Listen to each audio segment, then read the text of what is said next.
ये कहानी है माया और उसकी जुड़वा बेटियों की। 5 साल पहले एक ऐसी घटना घटी जिसने उनके पूरे जीवन को झकझोर कर रख दिया।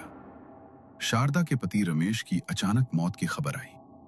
बताया गया कि वो किसी दुर्घटना में मारे गए, लेकिन ना तो कोई शव मिला और ना ही अंतिम संस्कार हो सका। बेटियां हमेशा इस बात को लेकर परेशान रहती थी। एक सवाल ऐसा था जिसने उनके जहन में स्थायी जगह बना ली थी। अगर पापा की एक्सीडेंट में मौत हुई थी तो फिर उनका शव कहाँ गया? एक दिन की बात है, शीतल हॉल में बैठे कुछ सोच रही थी। तभी उसकी मां वहां पर आ जाती है और शीतल मां से पूछती है, माँ, पापा को गए 5 साल हो गए, लेकिन आज भी ऐसा लगता है जैसे उनकी मौत के पीछे कोई बड़ा रहस्य छुपा है। आखिर क्या हुआ था उनके साथ? तुम हमें बताती क्यों नहीं हो माँ? हर समय सोचती रहती हूँ कि हमसे कहीं कुछ छुपाया तो नहीं जा रहा। अब मेरा मन ये मानने को तैयार ही नहीं होता कि पापा इस दुनिया में नहीं रहे। ऐसा लगता है जैसे वो अभी दरवाजे से आ जाएंगे। बेटा, मन वही मानता है जो उसे अच्छा लगता है, पर जिंदगी में हर सच मीठा नहीं होता। कुछ बातें ऐसी होती है जो वक्त आने पर ही बताई जाती हैं। अब ये सब छोड़, तेरा टिफिन रखा है, कॉलेज पहुंचकर एक मैसेज कर देना। बस इतना कि ठीक से पहुंच गई। अपने पिता की मृत्यु की बात को लेकर शीतल का मन हमेशा बेचैन सा रहता था। वो अनामिका के साथ कॉलेज गई, लेकिन जब घर आई तब भी उसके दिमाग में यही सब बातें घूम रही थी। इसी वजह से उसे रात को ठीक से नींद भी नहीं आ रही थी। रात के लगभग 12 बजे होंगे, तभी किचन से किसी के चलने फिरने की आवाज आई। इतनी रात को किचन में कौन है? माँ तो सो गई थी, अनामिका भी यहीं है।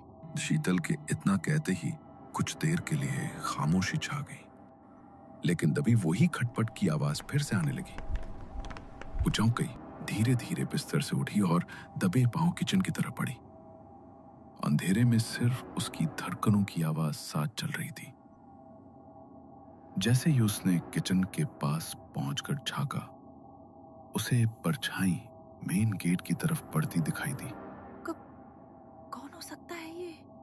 डरते डरते वो दरवाजे की ओर बढ़ी और झांक कर देखा तो सामने उसकी मां अपने हाथों में एक थाली लिए बाहर जा रही थी। थाली को काले कपड़े से ढक रखा था, लेकिन जैसे ही शीतल ने ध्यान से देखा, उसकी आंखें चौड़ी हो गई। उस थाली से खून की बूंदें टपक रही थी, जो फर्श पर गिरते ही फैल रही थी। ये खून है, लेकिन माँ क्यों? थाली में क्या है? ये तो कुछ और ही है। डर के मारे उसका शरीर पीछे को झटका खा गया। सांसें तेज हो गई। वो खुद को दीवार से सटाकर झुक गई और सांस रोक ली। शीतल छुप कर देख रही थी। माँ उस थाली को संभाले बिना एक शब्द बोले धीरे धीरे बाहर निकली और बेहद सावधानी से दरवाजा बंद कर दिया। माँ, इतनी रात को वो भी खून टपकती थाली लेकर कहाँ जा रहे हैं? ये कोई साधारण बात नहीं है। कुछ तो है, कुछ बहुत गड़बड़ है। क्या ऐसा कुछ है जो माँ सालों से हमसे छुपा रही है? वरना कौन माँ अपने ही बच्चों से छिपकर आधी रात को ऐसे किसी अंधे रास्ते पे निकलेगी, और वो भी एक खून से भरी थाली के साथ? पता नहीं क्यों, लेकिन मेरा दिल कह रहा है ये सब पापा की मौत से जुड़ा है। हाँ, यही है। अब और नहीं, मुझे सच जानना ही होगा। शीतल ने तुरंत अपना स्कार्फ सिर पर ओढ़ा, चेहरे को ढका और दबे पांव घर से बाहर निकल गई। गली में दूर तक सन्नाटा पसरा हुआ था। सिर्फ कुत्तों की हल्की भौंक सुनाई दे रही थी। उसने देखा उसकी मां अगले मोड़ तक पहुंच चुकी थी। शीतल ने अंधेरे में खुद को दीवारों से चिपकाकर छिपते छिपाते उसका पीछा शुरू किया। हर कदम पर उसका दिल धड़क रहा था। गांव की कच्ची सड़कों से होती हुई उसकी मां अब पुराने खंडहर की ओर बढ़ रही थी। आखिर माँ खंडहर की तरफ क्यों जा रही है? आधी रात, खून टपकती थाली और अब ये खंडहर, ये सब कुछ बहुत डरावना है। लेकिन ऐसा क्या है वहाँ पर? शीतल खंडहर के पास एक सूखे पेड़ के पीछे चुपचाप छिपकर खड़ी हो गई। उसने देखा उसकी मां ने जो थाली अपने हाथों में पकड़ी हुई थी उसे लेकर वो खंडहर के जंग लगे दरवाजे के पास पहुंची। फिर उसने दरवाजा धीरे से थोड़ा सा खोला और थाली को अंदर सरका दिया। थाली जमीन पर खिसकती हुई भीतर गई। उसके बाद मां ने दरवाजा जल्दी से बंद किया और तेज कदमों से बिना पीछे देखे वहां से निकल गई। ये माँ ने क्या किया? थाली अंदर किसके लिए सरकाई? अब तो मुझे पूरा यकीन हो गया है, माँ हमसे कुछ बहुत बड़ा छुपा रही है। ये कोई आम बात नहीं है। मुझे अंदर जाना ही होगा, मुझे खुद देखना होगा सच क्या है। शीतल ने गहरी सांस ली और हिम्मत जुटाकर खंडर का दरवाजा धीरे से खोला। जैसे ही वो अंदर दाखिल हुई, एक तेज सड़ी हुई बदबू ने उसका दम घोट दिया। कमरे में लाशों की गंध पसरी हुई थी। उसका सिर चकराने लगा, आंखें जलने लगी। वो एक पल को रुकी, कुछ समझ ही नहीं पा रही थी। और तभी खंडर के अंदर से एक अजीब गहराई से आती डरावनी आवाज गूंजी। शीतल का दिल जोर से धड़कने लगा। आंखें कुछ देख नहीं पा रही थी, लेकिन उसे महसूस हुआ कि कुछ भारी सा उसकी तरफ बहुत तेजी से आ रहा है। अगले ही पल एक झटके से किसी ने बाहर से उसका हाथ पकड़ा और पूरी ताकत से खींचकर उसे खंडर से बाहर ले आया। दरवाजा पीछे से जोर से बंद हो गया। उसने देखा उसका हाथ पकड़कर खींचने वाली उसकी माँ थी। दिमाग खराब हो गया है क्या तेरा? अगर एक सेकंड भी और रुकती ना वहाँ तो वो मार देता तुझे। कौन माँ? कौन खत्म कर देता मुझे? और आखिर तुम यहाँ पर करने क्या आई थी? मैंने देखा तुम्हें, तुमने खंडहर का दरवाजा खोलकर वो थाली अंदर रखी और फिर दरवाजा बंद कर दिया। लेकिन आखिर किसके लिए तुमने वो सब किया? और मैं जानती हूँ ये तुमने पहली बार नहीं किया। बताओ माँ, मुझे सच जानना है। क्या ये सब पापा की मौत से जुड़ा हुआ है? बोलो माँ। मैं अभी तुझे कुछ नहीं बता सकती। रात का वक्त है और ये इलाका, ये खंडहर सही नहीं है। तू घर चल पहले, वहाँ बात करेंगे। यहाँ ज्यादा देर रुकना खतरे से खाली नहीं है। माया शीतल को घर लेकर आई। वो शीतल को कुछ भी बताना नहीं चाहती थी, लेकिन शीतल अब पीछे नहीं हट सकती थी। वो हर उस राज को जानना चाहती थी जो उसके पिता के मौत के बाद उससे छुपाया गया। शीतल और माया अब घर पहुंच गए थे। शीतल ने माँ से पूछा, माँ, मुझे बच्चा मत समझो। क्या छुपा रही हो मुझसे? आधी रात को खून टपकती थाली लेकर खंडहर जाना, ये सब क्या है? मत पड़े सब में बेटी, ये सब बहुत खतरनाक है। मैं नहीं चाहती तू उस अंधेरे के पास भी जाए। अगर ये खतरनाक है तो आखिर तुम ये सब कर ही क्यों रही हो? और आखिर कौन है वहाँ जिसके लिए तुम ऐसा कर रही हो? बोलो माँ, किसके लिए कर रही हो तुम ये सब? मैं ये सब बस तुम्हारे पापा को बचाने के लिए कर रही हूँ बेटी। बस यही एक रास्ता है जिससे वो जिंदा रह सकते हैं। अगर एक दिन भी चूक गई तो वो राक्षस उन्हें निगल जाएगा। क्या? इसका मतलब पापा जिंदा है? तो तुमने मुझे और अनामिका को ये क्यों कहा कि 5 साल पहले पापा एक दुर्घटना में मारे गए? कहाँ है पापा? मुझे भी उनसे मिलना है। कोई उनसे नहीं मिल सकता बेटी। वो कहने को जिंदा है, लेकिन उनकी सांसें उसके हाथों में है। मैं नहीं जानती कैसे मैं तेरे पिता को वापस लेकर आऊंगी। ऐसा कौन सा तरीका है जिससे वो उसके चंगों से बाहर निकल पाएंगे? पिछले 5 सालों से मैं बस तेरे पिता को बचाने का तरीका ढूंढ रही हूँ, लेकिन कोई तरीका मुझे समझ नहीं आ रहा। मुझे कुछ भी समझ नहीं आ रहा माँ। आखिर तुम क्या कहना चाहती हो? अगर पापा जिंदा है तो मैं भी उन्हें बचाने की पूरी कोशिश करूंगी, लेकिन तुम मुझे बताओ तो सही कि आखिर पापा है कहाँ और क्यों आप 5 साल से हमसे झूठ बोलती आई हो? क्या हो रहा है पापा के साथ? शीतल की बात सुनकर माया थोड़ी देर चुप रही। उसकी आंखें दीवार की ओर जम गई। माया ने गहरी सांस ली और कांपती आवाज में कहा, तू ठीक कह रही है शीतल। बहुत कुछ है जो तुझे नहीं बताया गया। आज से ठीक 5 साल पहले। ऐसा मत सोचो जी। एक नौकरी चली गई है तो क्या हुआ, कोई ना कोई रास्ता निकल ही आएगा। हमने पहले भी मुसीबत देखी है, इस बार भी देख लेंगे। चिंता नहीं करूँ तो और क्या करूँ माया? तुम जानती हो ना ये नौकरी कितनी मुश्किल से मिली थी। आजकल अनपढ़ लोगों को काम मिलना बहुत मुश्किल है। और शीतल के इलाज के लिए जो कर्ज लिया था वो भी तो चुकाना है। अगर वक्त पे पैसे नहीं लौटाए तो वो लोग कुछ भी कर सकते हैं माया। कोई तो होगा, कोई दोस्त जिससे आप बात कर सकते हैं। शायद कोई मदद कर ही दे। पैसों के लिए कोई किसी का दोस्त नहीं होता माया। तुम्हें क्या लगता है कि मैंने किसी से बात नहीं की होगी, लेकिन कोई भी मदद नहीं करना चाहता। और गगन परेशान होकर अंदर चला गया और बिस्तर पर लेट गया। रात के लगभग 11 बजे उसका फोन बजा। स्क्रीन पर नाम था राकेश, एक पुराना दोस्त जिससे बरसों से बात नहीं हुई थी। अरे इतनी रात गई है, मुझे क्यों फोन कर रहा है? हेलो, कैसा है राकेश? सब कुछ ठीक तो है ना? रात के इस पहर तूने फोन किया। हाँ सब ठीक है, लेकिन सुना है तू मुश्किल में है। पैसे तो नहीं है मेरे पास, लेकिन एक तरीका है जिससे तेरी ये मुसीबत चुटकी में खत्म हो सकती है। क्या? ऐसा कौन सा तरीका है? कहीं तू मुझे किसी गलत काम को करने के लिए तो नहीं कह रहा? अरे नहीं रे, कोई गलत काम नहीं है। तू कल सुबह मेरे घर आ जा, मैं तुझे सब बताता हूँ। ठीक है, कल सुबह आता हूँ, बाय।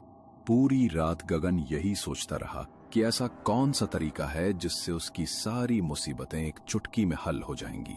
और अगली सुबह वो उठकर राकेश के घर पहुंचा। आजा गगन, बैठ, मैं तेरा ही इंतजार कर रहा था। अच्छा अब तो बता, तू कैसे मेरी मदद कर सकता है? मतलब ऐसा क्या है जिससे मेरी सारी मुश्किलें हल हो जाएंगी? मेरे ऊपर 5 लाख रुपए का कर्ज है, वो उतर पाएगा ना? हाँ उतर जाएगा, लेकिन तेरे पास सिर्फ एक मौका होगा उससे कुछ भी मांगने का। मैंने उससे अपनी पत्नी की जान मांगी थी, याद है जब कोमल को जानलेवा बीमारी हो गई थी? उसी ने उसे ठीक किया था। रुक, ये तू किसके बारे में बात कर रहा है? किसने पूरी की तेरी वो इच्छा? देख भाई, कुछ चीजें ऐसी होती हैं जो भगवान भी नहीं दे सकता, लेकिन इस दुनिया में कुछ शक्तियां ऐसी हैं जो नामुमकिन को मुमकिन बना सकती हैं। पिछले साल मैं एक तांत्रिक के पास गया था, वहां मैंने एक सौदा किया था। वो कोई इंसान नहीं था, ना कोई तांत्रिक। मैंने एक राक्षस से सौदा किया था गगन। वो मेरी एक इच्छा पूरी कर सकता था और उसने कर दी। मेरे पास अभी भी वो है, तू उसे ले जा और अपनी एक इच्छा पूरी कर ले। राक्षस? राकेश, तू मजाक तो नहीं कर रहा ना? नहीं नहीं, ये कोई मजाक नहीं है और इसमें कोई खतरा भी नहीं है। तू चिंता मत कर, बस उसे ऐसी जगह रखना जहाँ कोई आता जाता ना हो और तुम्हारे अलावा उसे कोई छू ना पाए। ठीक है, मैं ध्यान रखूंगा। राकेश गगन को अपने घर के अंदरूनी कमरे में लेकर गया, जहां गहरा अंधेरा पसरा हुआ था। उसने अपने फोन की टॉर्च जलाई और एक पुरानी संदूक खोली जिस पर धूल जमी हुई थी। उस संदूक के भीतर काले कपड़े से ढका एक कलश था।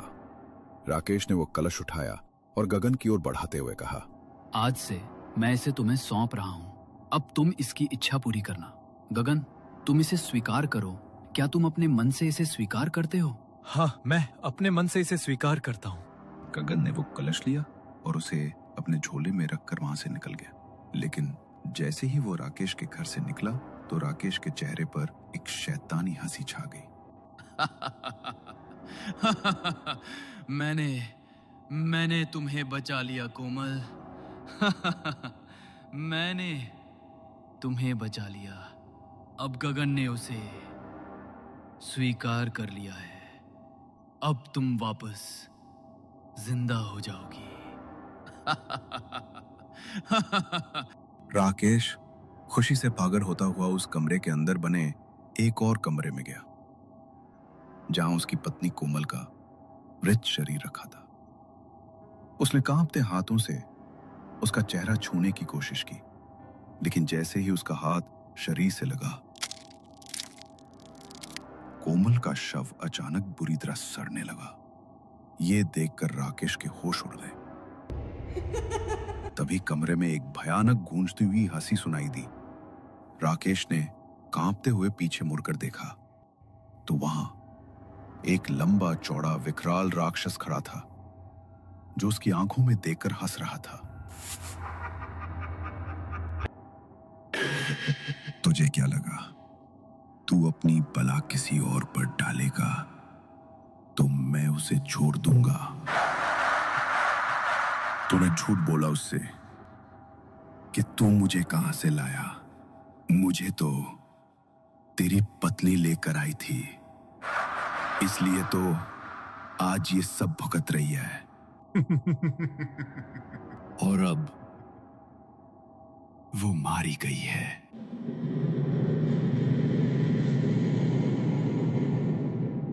अब उसका भुगतना भी खत्म हो गया। लेकिन तुमने तो कहा था कि अगर कोई तुम्हें स्वीकार कर लेगा तो तुम मेरी पत्नी को छोड़ दोगे। फिर तुमने उसे क्यों मार डाला? ये तुमने उससे झूठ बोला। अगर वो सच जानता और तब मुझे स्वीकार करता, तब मैं तुम्हारी पत्नी को छोड़ देता। मेरा पहला शिकार मारा गया, पर अब मुझे अपने दूसरे शिकार के पास जाना है। उस राक्षस ने कोमल की तरह ही गगन को भी अपने मौत के चक्रव्यूह में फंसा लिया है। लेकिन क्या गगन इस चक्रव्यूह से कभी बाहर निकल पाएगा? क्या उसकी बेटी उसकी मौत और जीवन के बीच में फंसे राज को जानने के बाद अपने पिता को बचा पाएगी? इतना सब हो गया माँ, और आपने कभी कुछ बताया तक नहीं हमें। मैं जानना चाहती हूँ। जानना नहीं, मैं पापा से मिलना चाहती हूँ माँ। बताइए, कहाँ है मेरे पापा? बेटी, चाहकर भी हम अब उनसे नहीं मिल सकते। वो जिंदा तो है, पर उनका जीवन अब उस राक्षस के हाथों में है। ना हमारे ऊपर 5 साल पहले वो मनहूस घड़ी आती, और ना ही तुम्हारे पापा को राकेश से मदद मांगनी पड़ती। उसी ने तुम्हारे पापा को वो कलश दिया था। उसके बाद जैसे सब कुछ बदल गया बेटी। उस कलश की मनहूसियत हमारे घर पर छा गई। तेरे पापा हम सबको बचाने के लिए उसे लेकर उस खंडहर में चले गए और मेरे नाम सिर्फ एक खत छोड़ गए। इतना कहकर माया कुछ देर तक चुप रही। उसके हाथ कांप रहे थे, जैसे बरसों से दिल में दबी हुई कोई बात आज ज़बान तक आ गई हो। फिर वो धीरे धीरे अलमारी के पास गई। उसने अंदर से एक छोटा सा लिफाफा निकाला। उस पर धुंधले अक्षरों में लिखा था, मेरे जाने के बाद पढ़ना। माया ने वो खत शीतल की ओर बढ़ाया। शीतल अब गगन ने लिखा खत पढ़ रही थी। उस खत में लिखा था, मैं नहीं जानता था माया कि मेरा दोस्त मेरे साथ इतना बड़ा विश्वासघात करेगा। मैं तुम लोगों पर कोई आंच नहीं आने दे सकता, इसलिए खुद का समर्पण करने जा रहा हूं। खंडहर में मैंने वो कलश स्थापित कर दिया है, और मैं जानता हूं कि अब वो राक्षस मुझे खत्म कर देगा, क्योंकि जो भी उसे स्थापित करता है वो उसे अपने साथ लेकर जाता है। अगर कोई अपने मन से उसे स्वीकार कर ले, तभी मेरा पीछा छूट सकता है, लेकिन मैं ऐसा नहीं चाहता। मैं अपनी जान बचाने के लिए किसी और की जान खतरे में नहीं डाल सकता। वो खत पढ़ते ही माया के पैरों तले से जमीन खिसक गई। वो एक तांत्रिक बाबा को जानती थी। वो उसी समय दौड़ती हुई उनके पास पहुंची। उसने तांत्रिक बाबा को रोते हुए सब कह सुनाया। क्या ये तुम क्या कह रही हो? कलश में स्थापित उस राक्षस को काबू करना कोई बच्चों का खेल नहीं है। उससे कोई छुटकारा नहीं पा सकता। वो तुम्हारे पति की बलि लेकर ही जाएगा। ऐसा मत कहिए बाबा। मैंने सुना है इस दुनिया में हर मुश्किल का कोई ना कोई समाधान जरूर है। मेरे पति को बचाने का भी कोई ना कोई रास्ता तो जरूर होगा ना।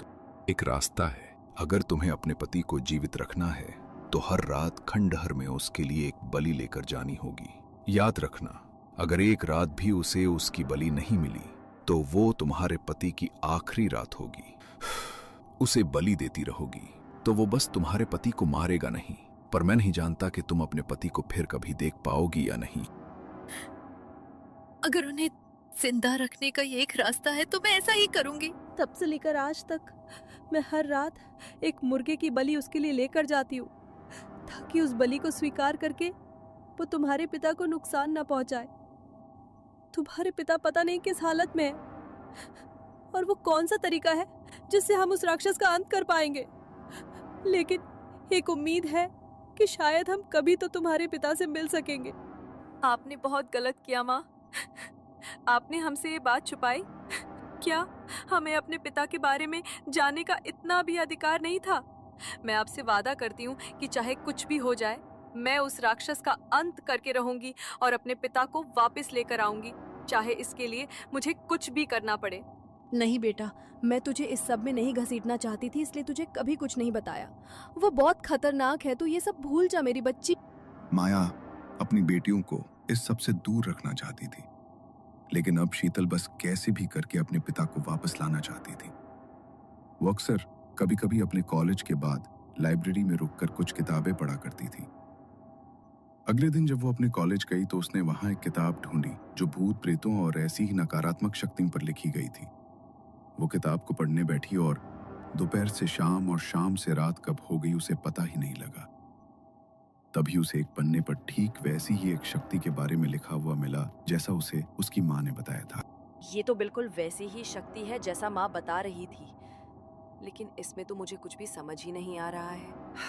इसमें तो इसके बारे में ये बताया गया है कि ये कितना खतरनाक है, लेकिन इससे छुटकारा कैसे पाना है इसके बारे में तो कुछ बताया ही नहीं गया। तभी शीतल के साइड वाले बेंच पर जो लड़का अपनी आंखों पर चश्मा लगाए बैठा था, बड़े ही गंभीर स्वर में शीतल की ओर देखते हुए बोला, हेलो, मेरा नाम अमर है। अक्सर आत्माओं और ऐसी शक्तियों के साथ मेरा आमना सामना होता ही रहता है, लेकिन जिस शक्ति के बारे में तुम पढ़ रही हो इससे पीछा छुड़ाना नामुमकिन है। मगर तुम इसे इतना ध्यान से क्यों पढ़ रही हो? इसके बारे में ना ही जानो तो अच्छा होगा। नहीं, मेरे लिए इसके बारे में जानना बहुत जरूरी है। मेरे पिता उस चीज के चंगुल में फंस चुके हैं।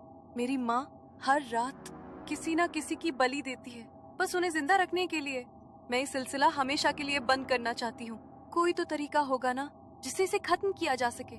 ये बहुत ही शक्तिशाली है, मुझे तो इसे खत्म करने का तरीका नहीं पता, लेकिन कोई सिद्ध पुरुष शायद जानता हो। देखो, बात तुम्हारे पिता की है इसलिए बता रहा हूँ। यहाँ से 200 किलोमीटर दूर आसाम में एक गांव है, वहाँ एक बहुत ही सिद्ध पुरुष रहते हैं, लेकिन वो जगह बहुत अजीब है। बाबा को ढूंढना आसान नहीं होगा, लेकिन अगर एक बार वो मिल गए तो शायद तुम्हें तुम्हारी मुसीबत का हल मिल जाए। लोग कहते हैं वो किसी मुर्दे को भी जिंदा कर सकते हैं, लेकिन ये बातें कितनी सच हैं और कितनी अफवाह ये मैं नहीं कह सकता।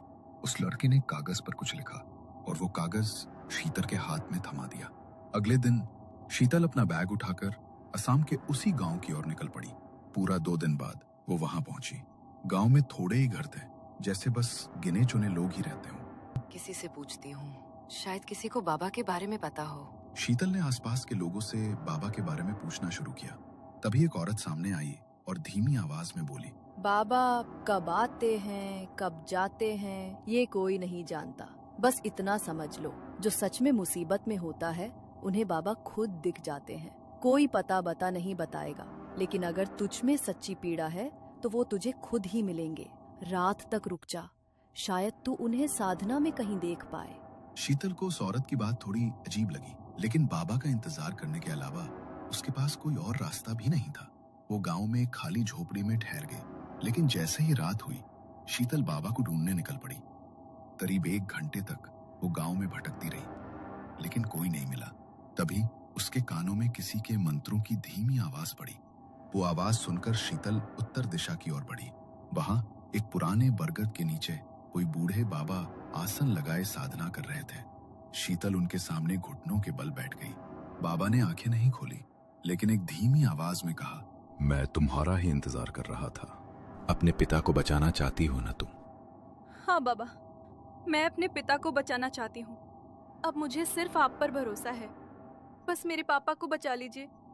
बाबा ने अपनी आंखें खोली और बड़ी ही गहरी आवाज में बोले, बेटी, वो शक्ति जिसने तेरे पिता को बांध रखा है, वो बिना किसी की स्वेच्छा से दिए गए बलिदान के कभी उन्हें नहीं छोड़ेगी।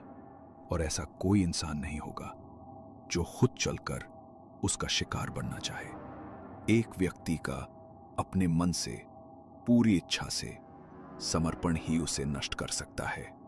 अपने पिता के लिए मैं समर्पण देने को तैयार हूँ बाबा। मैं अपनी इच्छा से बलिदान दूंगी। बस मेरे पापा को बचा लीजिए। अच्छे से सोच लो बेटी, एक बार वहां गई तो अपना निर्णय बदलने का मौका नहीं मिलेगा, और वहां तुम्हें बहुत तेजी से काम करना होगा। वो जिस कलश में स्थापित है वो उसी के ऊपर बैठा होगा।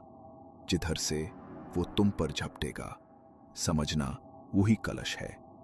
हमें पहले उसे उस जगह से हटाना होगा, तभी वो कलश मिल पाएगा। ठीक है बाबा, मैं तैयार हूँ। मैंने सब सोच समझ कर ही फैसला लिया है। मुझे बस अपने पापा को वापस लाना है। ठीक है, अब जो मैं कहता हूं उसे ध्यान से सुनो और वैसा ही करना। बाबा ने शीतल को हर छोटी बात समझाई।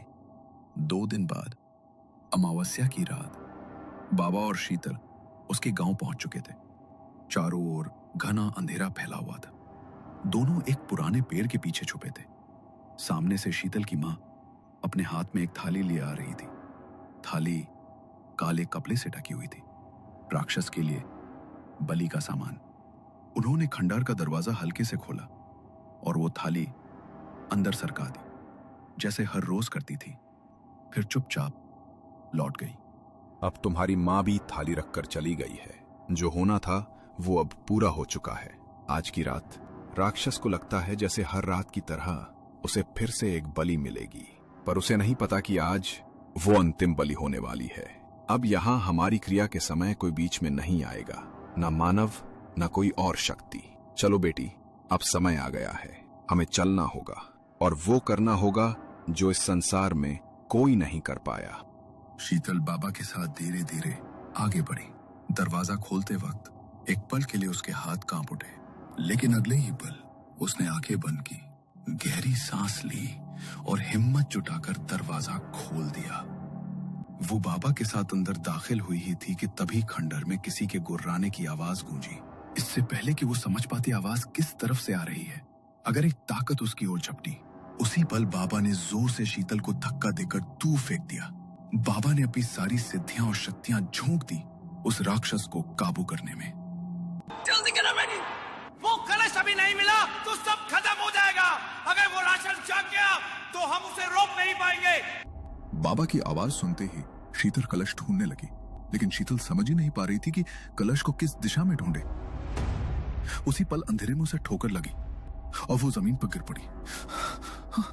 उसका सिर किसी चीज से टकराया। जमीन पर हाथ फेरते हुए उसे वह कलश महसूस हुआ। माथे पर लगी चोट से उसका खून कलश पर लग गया था और कलश के भीतर एक अजीब सा कंपन हो रहा था। तभी बाबा का आवाज आया, हमारे पास ज्यादा समय नहीं है बेटी, जल्दी करो। अग्नि उसकी ओर प्रज्वलित करो और मंत्र पढ़ती हुई उस कलश को उसी अग्नि में फेंक दो। शीतल ने जल्दी से माचिस निकाली, कुछ मंत्र बड़बड़ाते हुए अग्नि राक्षस की ओर फेंकी और कलश को अग्नि में फेंक दिया। शीतल ने बाबा की हर आवाज को ध्यान से सुना और वैसा ही किया। बाबा लगातार मंत्र पढ़ते जा रहे थे। अग्नि में राक्षस का भयानक शरीर जलता हुआ साफ दिखाई दे रहा था। कुछ देर बाद खंडहर की वो चीखें बिल्कुल शांत हो गई। तभी शीतल के कानों में किसी की तेज सांसों की आवाज पड़ी। उसने माचिस जलाई। खंडहर के कोने में कुछ हिलता हुआ दिखा। वो दौड़कर उस तरफ गई। किसी के ऊपर कीड़े रेंग रहे थे। शीतल ने हाथों से कीड़े हटाए और देखा उसके पिता सांस ले रहे थे। अपने पिता को जिंदा देखकर उसकी आंखों से आंसू बह निकले। वो फूट फूट कर रो पड़ी। उसने बाबा के साथ मिलकर अपने पिता को बाहर निकाला और उनसे लिपट गई। बाबा, अगर आज आप नहीं होते तो मैं शायद कभी अपने पिताजी को उस राक्षस से मुक्त नहीं करवा पाती। मैं नहीं जानती कि किन शब्दों में मैं आपका शुक्रिया अदा करूं। शायद यही विधि का विधान था बेटी, कि मुझे इस प्रकार तुम्हारी सहायता करनी थी। बुराई चाहे कितनी भी मजबूत क्यों ना हो, लेकिन अच्छाई के आगे एक दिन उसे हारना ही पड़ता है। लेकिन बाबा, आपने तो कहा था कि उस राक्षस का अंत तभी हो सकता है जब कोई अपनी स्वेच्छा से किसी के लिए उसे अपना बलिदान करे। लेकिन मैं तो जिंदा हूँ, तो फिर बलिदान? जब तुमने अपने पिता के लिए स्वयं के प्राणों की चिंता नहीं की थी, शायद उसी वक्त तुम्हारा बलिदान स्वीकार हो गया था बेटी। और जब तुम नीचे गिरी और कलश से टकराई, तब तुम्हारा खून उसके ऊपर लग गया था। तभी उसके ऊपर तुम्हारे रक्त का चढ़ावा भी हो गया था और उस कलश ने तुम्हारे रक्त को बलि समझकर उसे स्वीकार कर लिया था। और वैसे भी अपने होते हुए मैं तुम्हें कुछ नहीं होने दे सकता था बेटी। बाबा की बातें सुनकर शीतल की आंखों में आंसू आ गए। उसने बाबा के सामने हाथ जोड़कर उनका बहुत बहुत धन्यवाद किया और पूरे 5 साल बाद अपने पिता को लेकर वो घर पहुंची। उन्हें देखकर सबकी आंखें नम हो गई थी। एक राक्षस के प्रकोप से उसके पिता जिस जिंदगी और मौत के बीच झूल रहे थे, आज बाबा की सिद्धियों और भगवान के आशीर्वाद से वो सही सलामत अपने घर वापस आ गए थे और बाबा ने हमेशा के लिए उस राक्षस का अंत कर दिया था।